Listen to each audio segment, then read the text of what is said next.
And today on the show, I'm joined by Spencer Penn. Spencer is the co-founder and CEO of LightSource. His perspective on procurement and on innovation has been shaped by roles at companies like Waymo and Tesla, and is applying all of those learnings to helping companies tackle the challenge of direct spend. I've known Spencer for a number of years, and it's a pleasure to invite you finally to the show. We should have done this a long time ago.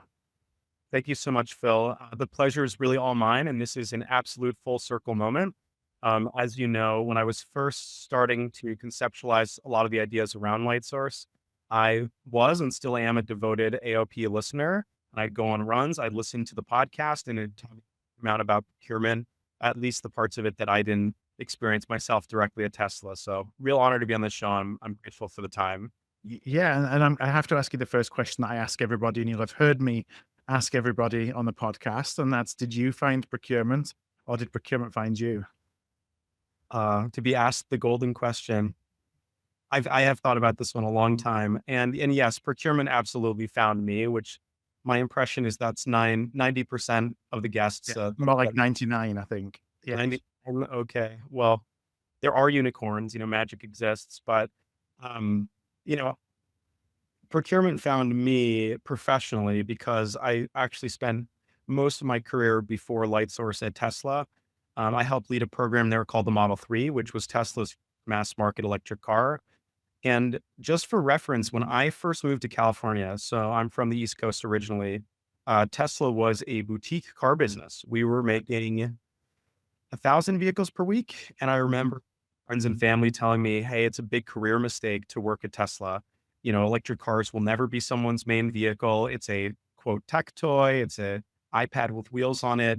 But I'm excited to see what this EV thing was all about. Moved out to California, got involved in the Model 3 program. We scaled from 1,000 vehicles per week to 10 million over the life of the program, which is, as you can imagine, knowing from automotive, it's a huge amount of growth. And very quickly, I got exposed to the reality that we were sourcing $30 billion of car parts on spreadsheets. And that just drove me nuts. And the sort of funny thing is that for the first several years of my time interfacing with procurement, I assumed that that was a Tesla specific problem that Right. maybe Tesla, like an The overdone. growing pains of a company that's scaling so quickly and not catching up with technology. Oh, exactly. And I assumed that if you asked people at Toyota, Ford, GM, or any physical goods company, that they would laugh us out of the room at the Mhm. idea of direct materials being run through spreadsheets. And I think the first really serious insight that underlies and anchors a lot of our work at LightSource is that this was not just a Tesla specific problem. In fact, across the Fortune 500, 76% of procurement teams are using Excel and email as their primary source tool. And I like to contrast this with sales, where we see 87% of sales teams using a customer 360, like some kind of CRM, like Yeah. Salesforce. I don't know if that's an intro or a pitch or an answer to your question, but that's how I found my way into the world of procurement, or it found Well, me, I guess. yeah, well, why you obviously saw this as a challenge because you were living that challenge day to day at Tesla. But but how did you then go from, "This is a difficult part of my job," to, "I'm gonna jump off the cliff, and I wanna set my own business up to try and solve this problem"? Yeah, that's a great question. And I'm still falling off the cliff and still Mm. building the plane. It's a really long way down. I don't think that ever changes, or it shouldn't change either, I think, because that's where innovation comes from, right? That's true. That's true. You always have to be building new parts of the plane Yeah. as technology. We'll swap out the turbochargers for a jet or something. Jet as AI comes in. So um, it's a great question. It was actually a gradual process. I think that when people talk about the founding story of companies, often they describe it as like inspiration strikes, like love at first sight. Yeah. Um, for me, it wasn't like that. I left Tesla to go to business school, Mhm. and business school, you have, and rightfully so, a lot of time to digest your prior experiences. And I just couldn't get out of my head this idea that, you know, when I think about the nuts and bolts, first principles basis, and that's also like physics based first principles thinking is like a big Tesla ism. I don't know if it's exclusive to Tesla, but it's something we talked about all the time. So when you think from a real first principles basis, direct materials is the vast majority of spend within a business. Yeah. It is the most underutilized. innovated, untouched by modern technology of any spend area. And I think it took a few things, realizing one, this is not just a Tesla problem, this is across the board, really harping on, hey, I think that there is actually a solution out there that we could build. Yeah. And three, acknowledge that, hey, I had looked and I tried to find something that works, and there was really nothing that fit the bill. Um, and even then, I worked on LightSource as like a side project in school. Like I had, a class where we would do startup boot camp, that kind Mhm. of conceptualize it, do some mock-ups. Then I put the project on the shelf because I was going on an MBA ski trip, to be totally honest. And then I got my dream job, my first dream job. Well, my second dream job was working at Waymo as a product manager for simulation for self-driving cars. And that was an amazing experience. I loved working at Waymo. And in a way, before LightSource, I thought that kind of job could be a forever job for me. Self-driving cars is very cool technology. You're working with really smart people. Google has an iconically good culture. I was learning a lot. Um, but a few things happened. I met my co-founder, Idan, who is a software engineer at Google X, which is the birthplace of the LLM model, now famous. The second thing is I started floating the idea around more people, and there was some customer interest, some investor interest. So I thought, okay, the makings of a company are here. But then more than anything, there was this like feeling in my gut, and it was a stressor more than anything that started accumulating where I felt like, okay, I know this is a problem. I'm so confident about that. I think I know what a solution might look like. And if I don't do this, somebody else will. Yeah. For some reason, that just really motivated me. And I felt like, okay, the risk is not to leave, this comfortable job. The risk is Not to not try. and never have tried. And then feel like, okay, I'm seeing the world of procurement either not advancing or passing me by, but either I'm not involved in the change making. And so maybe that's hubris, but or frustration. I'm not sure, but that's the true genesis. I mean, why do you think that's because 100%, we've talked an awful lot, off mic around the digitization of direct materials procurement or lack of, over the years.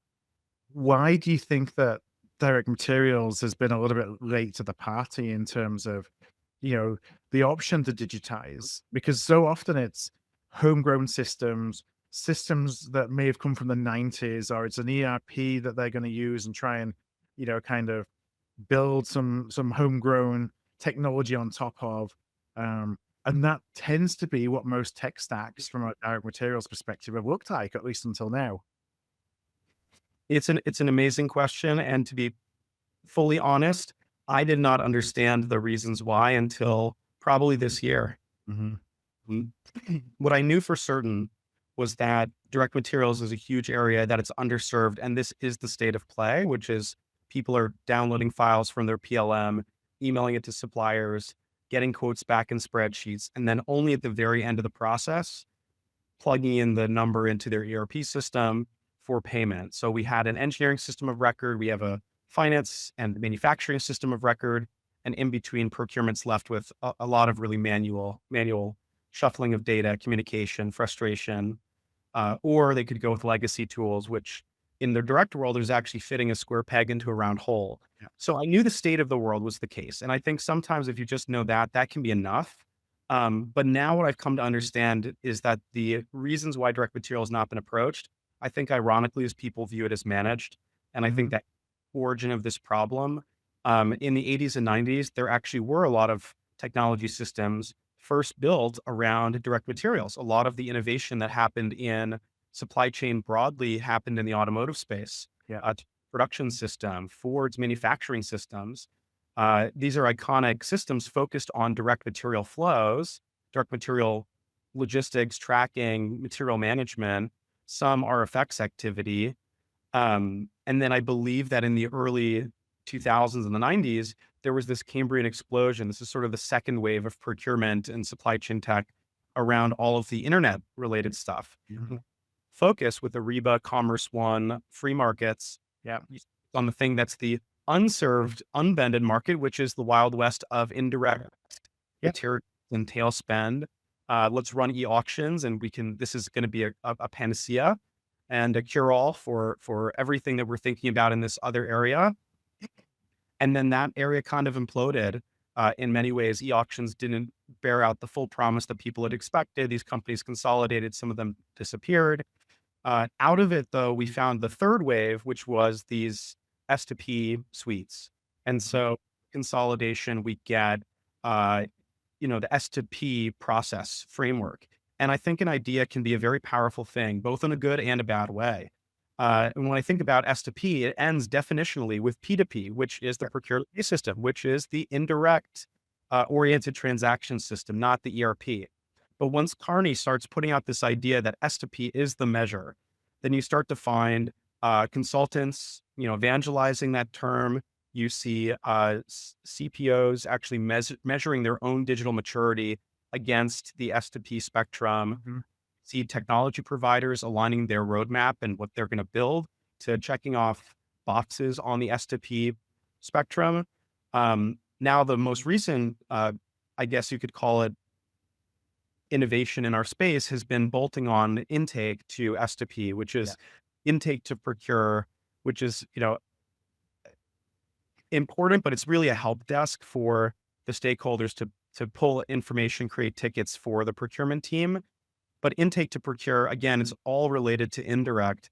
And so I think this combination of, hey, direct is covered, let's Yeah. focus on direct, then an entrenching of technology providers and methodologies there, and then all the recent stuff, even that's happened around intake, which is solving a legitimate problem, which is how do stakeholders get bits and bobs to the procurement team and then have tracking that things are happening. It's stakeholder management versus like, hey, the core problem in the direct and large dollar strategic indirect is how do we get better performance out of our supply management function, right? So instead of just automating the process, to our earlier conversation off mic, how do we actually make people better, make the outcomes Right. better? Yeah. Long story short, I think of it a little bit like cell phones in Africa. There wasn't landlines laid down. You kind of And see a generation of technology.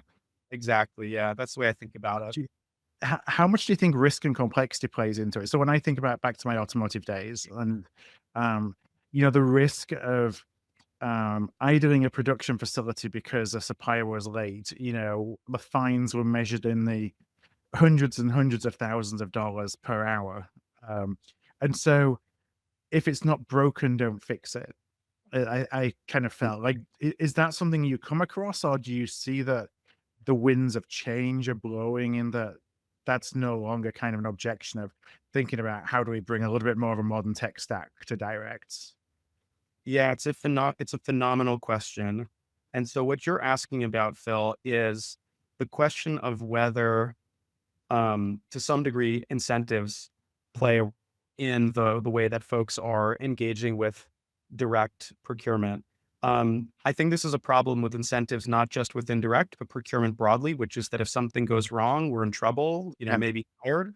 And if everything goes right and we do our jobs with extreme, diligence, then at the end of the day, it's like running water. People just expect it to happen. They're not thinking too much about it. Um, Now, it doesn't fully answer the question because building a great direct material sourcing, like a spec-to-scale platform, doesn't affect your supply continuity actually in a way at all, because ultimately the output of a sourcing tool might still be prices that then go to the ERP. And so when people implement LightSource, they don't have to worry about, are we going to be able to transact? Are we going to get materials on time? Are we going to be able to, feed our plant? Because all that operational stuff stays as is.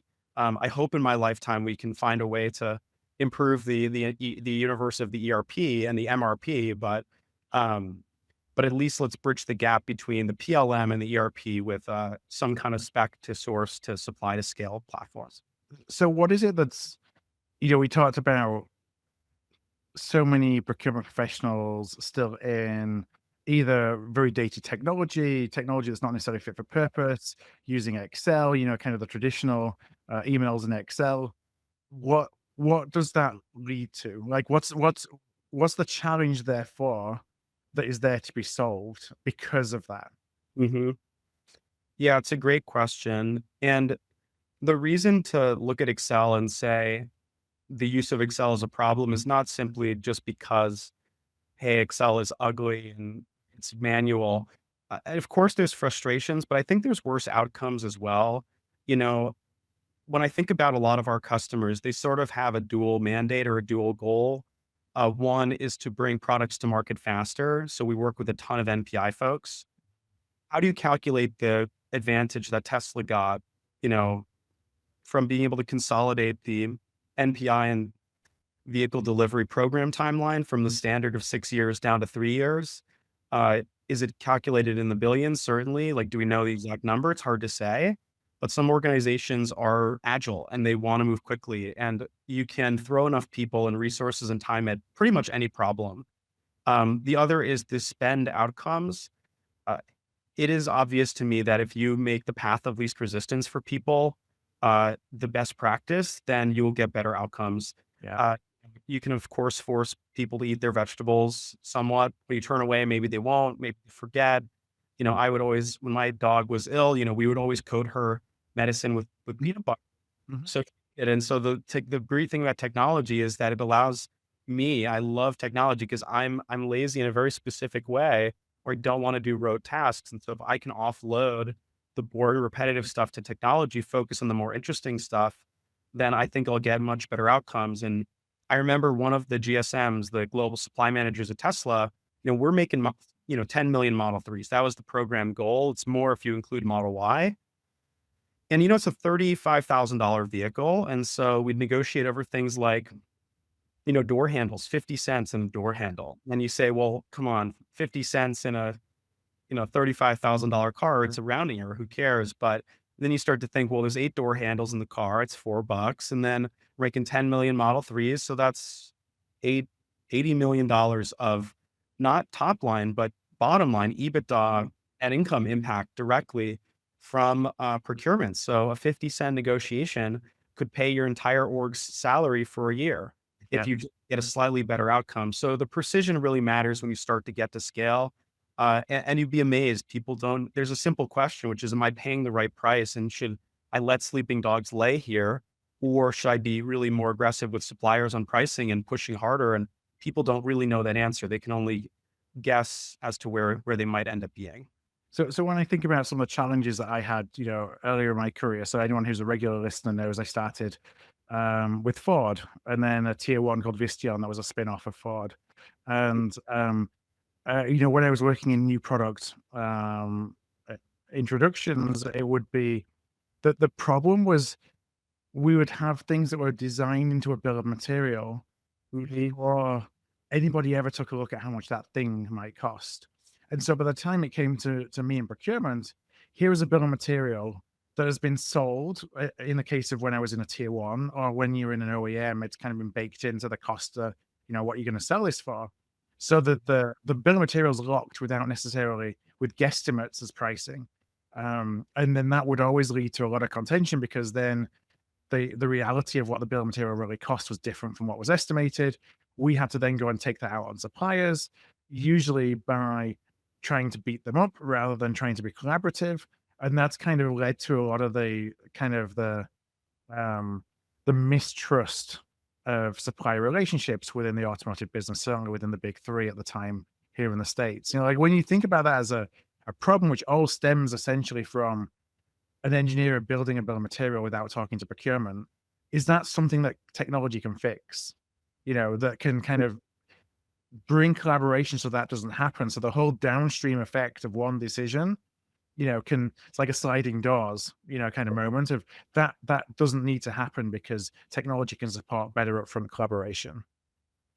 Yeah. I mean, the answer is I agree with everything that you're saying, Phil. Um, of course I'm a disciple of your pod, so that's natural.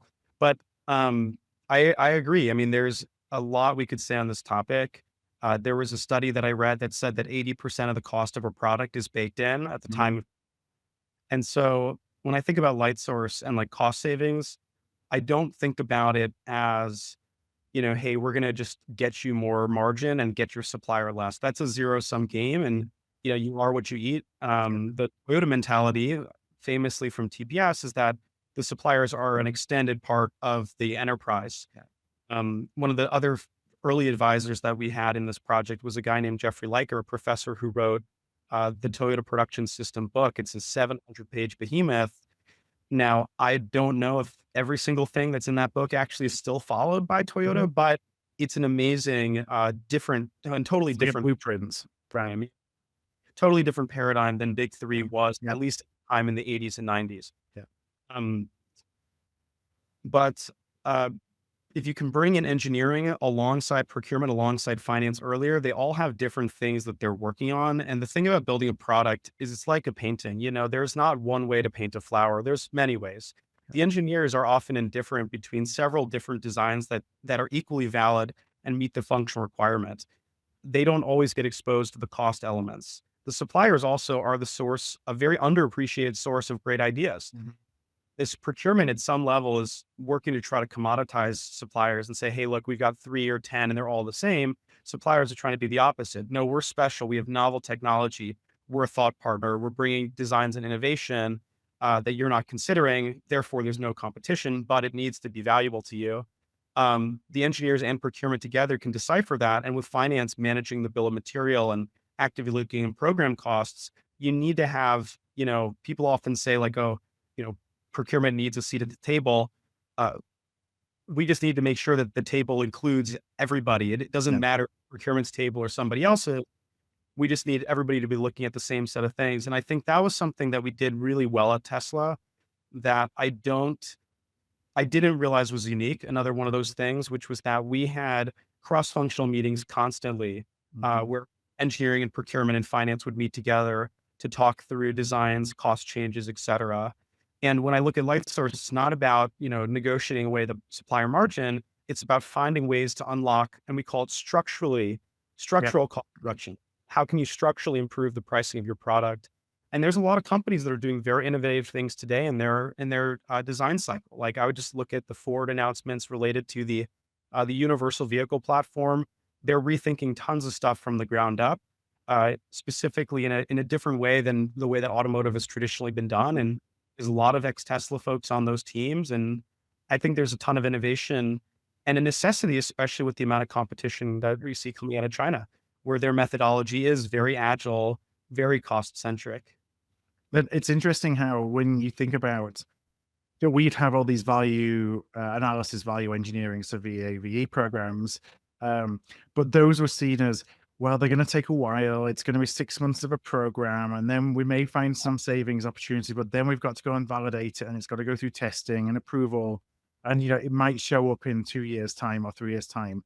And on the Right. flip side, I can go and try and get 5 cents out of a supplier by writing a letter to all my suppliers saying that if they don't give it to me, I'm going to find an alternative. And unfortunately, that was the path of least resistance or the easiest path to get Right. savings quickly.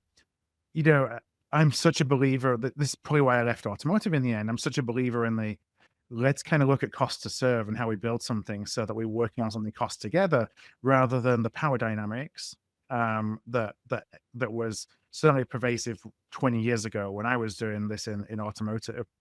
Um, how are you thinking about bringing people together so that that doesn't need to be a 3-year process? So it's Right. actually much of a, it's not, oh, I can't do that because it's going to take me too long. So I'm just going to go, the other path instead. And that you bake that into your kind of standard operating model as opposed to default to, I'm just going to try and use power dynamics again. Right. Right. It's true. I mean, I feel like somewhere in your question is a really fundamental philosophy about, what drives behavior. Is it people instituting new processes, or is it technology? Does Mhm. process technology or vice versa? Um, and actually, one of the best pieces of advice I got was from you, Phil. I'm just remembering this now. You once told me you can change people's process or you can change their technology, but not once. Do you remember that? I don't remember saying it, but it wouldn't surprise me. I think that you can probably do both, but there's a lot of change management that comes with it. So you Yeah. gotta be really careful. Yeah. So it is true. And so I think if an organization is not open to the idea of working in a different way, Mhm. it it is hard to adopt those changes other than by necessity. Also, the incentives just necessarily aren't there. I really have long had this dream of a commission structure for procurement. Yeah. Like, I would like to see somebody in procurement who's taking home like $1 million, $5 million, maybe even $10 million W2 in a given year because they just delivered so much value for the organization. Because there are examples of that in sales. There's examples of that in finance where we have more clear metrics to track the value that's been delivered. In procurement, it's a bit difficult to do that, and it's not the way that people view compensation. Yeah. Um, but I do feel that technology can help, and this was your earlier question, because if you make it harder for people to do the best practice, then I think they will tend to do it less. If you make it easier to do that, and the technology is not a blocker, but an enabler of it, then you get much better outcomes. And like just to point to very concrete examples within LightSource, not to make this a sales pitch. This is meant to be thought leadership and honest, candor conversation. But by housing the specifications, having that PLM integration or being a PLM, we are bringing the design alongside the supplier interface, Yeah. alongside procurement, alongside things like bill of materials management from the finance team, so people can have a cohesive view, not just of the operations of the sourcing of the program, but the cost trajectory, Mm. even things like iteration. I know it's a really basic concept. When I think about most, traditional RFX tools, it's a one and done survey. It's like, Yeah. let's send out a thing, just a bunch of text. You give us prices. We decide on the supplier, and then we execute a purchase order, and then Process with a beginning and an end. yeah, and we retire it. Yeah. But if you look at PLM, there's an L, which is life cycle. Yeah. There's a life cycle of your SKUs. There's a life cycle of parts. There's a life cycle, in fact, even of services that I think in many ways should be treated like SKUs. They are in logistics. They aren't in other areas of indirect. And the question we're very often asking ourselves is not where did we source this at, but how has that price changed quarter over quarter based on currencies, index adjustments, resourcing, redesign, Yeah. and all that information. It's not the, Nixonian in a way, but it's not the crime. It's the cover up. It's not the initial sourcing. That's the issue. It's the death by 1,000 paper cuts when you're no longer in the design phase. You're no longer competitively working with a range of suppliers. And people just they'll be really diligent on sourcing counsel. And then price changes come in through phone calls. It's really Yeah. shocking. And that's where the suppliers will make their margin back up if you're not on top of it. I think about there's so many design changes through the early stages before kind of job one in the automotive perspective, where somebody, an executive will go in and say, I don't like the sound of that turn signal, or that seat isn't squishy enough for me. Such arbitrary things that you then have to go back and try and design to solve, and those are what then open up the opportunity for Mhm. your carefully selected suppliers to then start. If you're not working with them more on a how much does this cost basis, and you don't trust them that they're not going to take advantage of you, then that's when they can start adding their margin, and you kind of just let it go, because at that point, all you're focused on is just making the next kind of design build. Right. No, I completely agree with you. And look, that's one of the tenets of the Toyota production system was that they would protect supplier margin, right? The idea is not to say, hey, show us your books so we can eliminate your margin. It's, hey, we want you to have fair, Yeah, reasonable margin. profit is good. Yeah, if you're direct with us and we have that kind of open book relationship, we will be good stewards of that, and we can protect your margin, and we can go onto the same side of the table and work on cost downs together collaboratively. Um, and the squishy seat example, I have a very tangible what about that. Elon. People are always asking me about Elon, and there's a lot that I could say, and I always had a really great experience anytime I interacted with him. One thing I will say, also to his credit, there's no buts here, was that he was super involved in the product in a way that I don't think people realize. He would evaluate every nook and cranny, nut and bolt of the Model 3. He wanted to touch things. He wanted to see it. He was always advocating actually for the customer over cost, which was really interesting. I remember one time he was very interested in seat comfort. And it was like, okay, it was like Goldilocks and the Three Little Bears. We seats for him. And he was like, this one's too firm, this one's too soft, this one is just right. And so the Model 3 was really designed around, there was a guy in the design studio who focused on ergonomics, Yeah. and I have to give him credit as well. But certainly like on the margin, a lot of changes were made based on Elon's butt. It's it's funny how, all great ideas and work that goes into designs often don't survive the sniff test or by the executive who comes along and says whether they like it or not. Yeah, Um, totally. you probably an advantage in terms of you chose to start to build LightSource when well, I mean, AI has been around for a long time, as we've talked about for a lot, Yeah. but when we're starting to get in this world of LLMs, you kind of had the opportunity to say, okay, how do I build a product using that as opposed to how do I adjust what I built, to layer it on top? Like, how did you think about, okay, now we have this kind of advanced capability in LLMs and with the AI more generally, kind of Mm. integrating that into product design? Yeah, that's a really interesting question. And I have to be careful here because whatever I say is going to be outdated in 6 months. I think we got lucky in that respect in a lot of ways. Even with the domain lightsource.ai, I was sort of unsure if I should go with lightsource.ai or lightsource.co, which is Yeah. company, or IO, which is input output. That was the hot techie one at the time 5 years ago. We went with AI because we, at the time, even really knew, okay, AI is interesting and important. I don't think anyone, including me, frankly, even really expected that it would have the kind of step function change that it has, both in terms of the utility and the adoption to consumers as a result. But I will say we've always been really close to it. And I think being in Silicon Valley, not having tech debt, here's a question around 10x engineers. We really try to hire for talent density. And I think especially now more than ever, we don't hire a team based on, bringing in the largest number of people. It's really about finding the diamonds, the spiky people who are, delivering 10 times more value than anybody else because they're thoughtful and sophisticated about the tools. Now, I mean, I will say that when I went to DPW, Digital Procurement World Conference 2 weeks ago in Amsterdam, every booth said the exact same thing, word for word: agentic AI, automation, intake orchestration. Yeah. I mean, like some combination of these words, and it was either in blue, red, or green, one or two that use purple.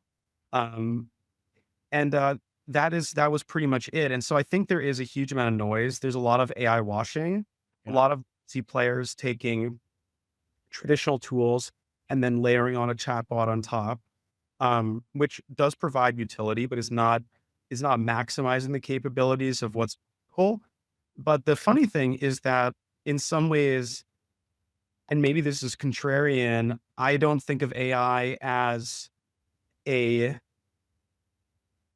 technology that's different from others. And what I mean by that is that my prediction is that within 5 years, we will just be calling AI software. Yeah. It used to be that people would say we're cloud based, Yeah. cloud native. Now people are saying AI native, but now nobody bats an eye. If I say we're an internet based software company, they're not going to be like, ooh, that's just the. Yeah. That's clever. Yeah. So I think that with AI, it'll be the same thing. I think the expectation will be that there's more automation, that automation is robust, that there's going to be more text generation done for you, more analysis and review done for you, more unclean data that can be structured automatically in platforms if they're built in a sophisticated way. Um, and ultimately, like, the question about can those things deliver real business value is still TBD. I mean, there was a study. Did you see the study, the MIT study, that like 95% of business, uh, Yeah. With some skepticism. why skepticism? I mean, I don't know if the methodology was because it was basically 95% of proof of concepts fail, wasn't it? Something like that. Right. Um, and I mean, I just based on what I hear in the procurement space, the number is certainly a lot lower than that. I think that there's, a lot of experimentation and curiosity that's going on, which is perhaps leading to use cases that shouldn't be the use cases that are focused on. But I'm not sure if the methodology was, um, you know, overly thorough. So when I saw it, I thought this feels like it's more of a headline grabbing, let's beat up on AI Mm. versus a sophisticated study. But I mean, what do you make of it?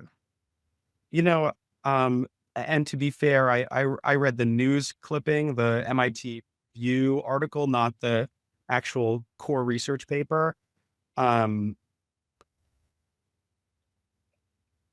it's a very I don't know. I mean, that's the real answer is that I think that like anything, like people can buy software and it can end up as shelfware. It has Yeah. to be targeted around a business purpose.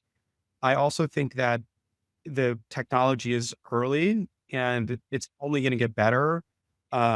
It wouldn't surprise me if retroactively over the last 24 months, people looked at it and said AI initiatives did not bring value. Yeah. It's like 2 years ago, we looked at ChatGPT 3. Yeah. It's like, Wow. this is nice, but can I really use it? Well, I can't really use it, but I can make a Yeah. poem that is in the voice of Yelena because Do something to tell something to talk like a pirate. You know? yeah, like, but now people are using it to fully replace Google, and it's Yeah. an amazing thing. I never, in a weird way, I'm very tech forward, but I never thought that in our lifetimes we would see Google search displaced so quickly, and it happened over. I mean, now, I mean, I think that more and more people are doing searches on OpenAI, and it's such a better experience because you have a question and it answers the question. Yeah. Versus now, I think it's comical to think about searching in Google, asking it a question, and then having to go click through 3 or 4 different link articles to see if they include the answer to my question. But that was where the technology was in the 90s. Yeah. And you're framing it in a way that I'm going to write this in a way that I think Google might interpret what I'm trying to do or what the information I'm trying to find out. Yes, you're totally right. And what you do is instead of searching for the question, you just search for the topic and see if it Mhm. comes up early in the rank. So there's a whole skill that's disappearing around like crafting your Google search. And thank God for that. I don't think anyone needs to retain that knowledge. It's just like remember texting where you had to click the number several Mhm. times there. Like my younger siblings have no idea about that. That's No. completely anathema to them. Um, but I think there's like a lot of questions that things people could ask about AI that I think are interesting. Like where will it be in 10 years? How fast is it going to change? What kind of jobs is it going to replace? Mm. Is it going to have is there another breakthrough? Or is the progress going to be more incremental?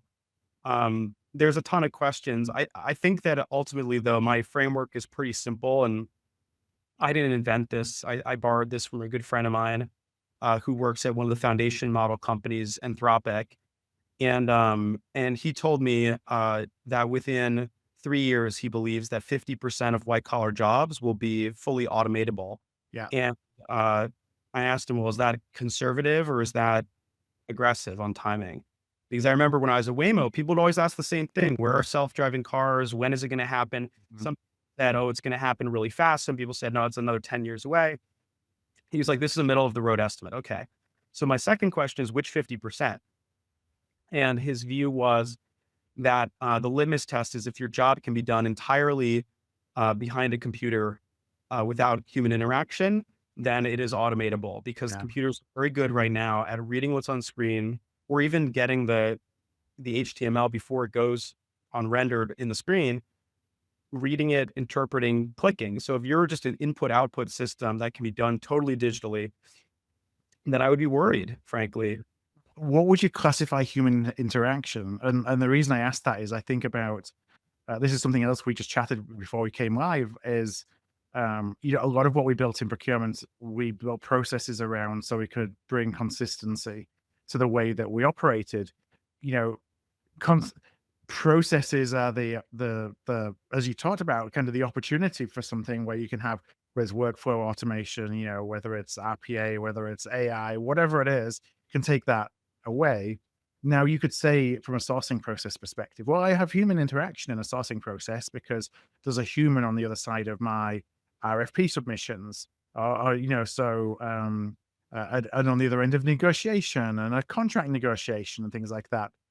Yeah. But does that pass the test of human interaction? Because could that be fully automated? Like, is it human interaction from a more strategic perspective in terms of Mhm. driving, the strategy of it as opposed to actually doing the doing, and you just happen to have a counterparty on the other side of that process? Yeah.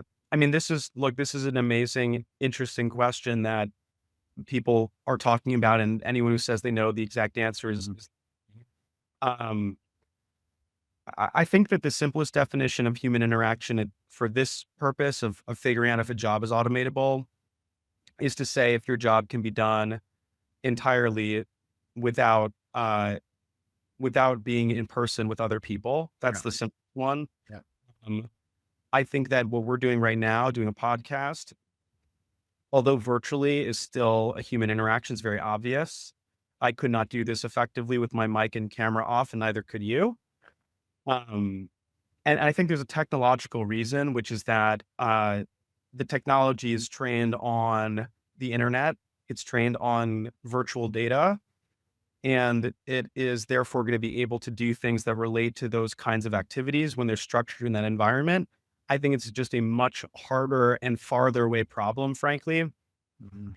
for machines to start using LLM technology, again, language models, to do anything that involves real world interaction. And so that's why, in a weird way, I feel that, you know, direct materials is actually an amazing place to be working now because, yeah, if I'm doing tail spend sourcing, okay, three bids and a buy can be automated. Yeah. There's a lot of providers that do it. I have my qualms with them that I could talk about another time. Um, but that can be done from behind a computer. And in fact, this chap now will haggle with you if you pay, the provider's money to do that. But for direct materials, it's almost a guarantee that there is going to be on-site visits in both directions Yeah. because there's a lot more soft power, soft influence, interpretation of the reality that's needed. And so, You can't replace walking the shop floor and asking an operator about a cycle time. That then no, helps give you some information that you can then think about in terms of negotiation. you cannot. And even just understanding supplier credibility, like being able to see, like, okay, they gave us reference customers and that are like us, that are credible. That's a really good signal. Now let's actually go to the factory and see how they set up their line. Did they Mhm. just that customer once 5 years ago on a small project? Yeah. Or are they in active production with parts looking for really credible business like a Ford or a GM, that kind of thing? And so there's a lot that I think direct materials is actually one of those areas where I do think the promise of automating the rote, boring stuff, non-human work is going to be borne out, and then the human part will still remain because it's physical goods in the physical world for which virtual machines don't really interact. On the indirect side, if we're talking about intake orchestration, I think the goal should be as much as possible, basically automate parts of that work. Now, funny thing is, and this is another litmus test that I like to ask, people ask me all the time as a technologist, Spencer, like, what's going to change in the next, 5, 10 years, right? But they never, very rarely ask, like, what's not going to change in the next Mhm. 5 years. And the interesting thing is, while people are chasing the puck around, what's changing and like trying to like at DPW, even like putting the next buzzword on their poster, I'm often thinking about how can we spin up real flywheels Yeah. around things that are going to be consistent. Hence, direct materials. Yeah. I mean, people are going to still be buying physical goods as long as humans exist on this earth. We're going to need stuff because we are physical, and so there's going to be people that need to deliver those products and people who physically manage those physical supply chains. Um, now you talked a little while ago about kind of AI and that we won't be talking about AI as a thing. It's just going to be something that, is embedded in a software and we talked about the outputs and the way it works, much like, and I completely agree with that. That's, I think absolutely the direction of travel. And we're kind of in this bridge, if you will, between we're talking about AI as something that's a thing on its own. Ultimately, it's just going to be, here's a tool that happens to be AI embedded, but I don't really care how the Yeah. AI is used. I don't even care if AI is used or not. I just care about what the output of using that tool is. Um, so I think that's definitely kind of where we're heading now. We've probably gone over longer than I would usually go on a podcast because I love talking to you and because there's lots of different strains that we could probably pull, just to kind of go a little bit deeper. But we probably have to leave those until next time. Before we wrap up, I say this is the easy question. And Sure. if folks would like to learn a little bit more, whether it's learn a little bit more about LightSource, if you have something in terms of the way you think about the world and how you're applying that to LightSource, or just get in touch, what's kind of the best ways for them to do so? Yeah, there's three ways. One is like our homepage is lightsource.ai. Mhm. Unfortunately, lightsource.com is owned by it's the YouTube of the evangelical church, which Right? been hard to contemplate ever buying that. Air power involved. But go to lightsource.ai and you can read about the latest that's going on in the business. I'm a very approachable, normal human person. So find me on LinkedIn. My name is Spencer Penn. I'm the CEO of LightSource. I'm kind of hard to miss. You can also email me at spencer@lightsource.ai. And then if you ask for one asset that kind of encapsulates my philosophy, it's the book that we just published, the Spec-to-Scale Manifesto. We released this at DPW. It's a little bit cheeky because it is a manifesto. So hence the sort of a communist iconography. It is modeled after the Communist Manifesto in the way that it's written, the length and the simplicity. And I do believe again in a meritocracy of ideas. And so if you present ideas that are simple and concrete and follow logical flow, then other people read them. They will understand it if it's authentic, not just marketing content, and they will get on board with your point of view. And it just so happens that our business, LightSource, is aligned with that spec to scale construct. Yeah, and I'd recommend anyone to. So, can they get that through the website? Because I'm interested that you showed me in person. Because for listeners, you and I went backwards and forwards a little bit, in Google Docs on some of the ideas within that. So it's Yeah. really interesting to see that kind of come to be a physical thing now, and that folks can get their hands on it. Yeah, it's a really good question. If it is not available on our site, I will make sure it is by the time this podcast goes live. You can download a digital copy 100%. It's beautifully formatted. And if you want a physical copy, reach out to me. We're doing a second edition, including Phil's and a few other people's feedback and input. So version 2 will be published later this winter. All right, great. Well, Spencer, we'll put a link to all of those in the show notes for today's episode. Listeners will be able to go to artofprocurement.com/podcast, find our conversation there and find all those links. So, one last time, Spencer, thank you so much. It's been a pleasure for you joining us today. The feeling is mutual, Phil. Thank you so much for being such a great friend, advocate, thought leader in our space, and for inviting me on the pod. It's been a real honor.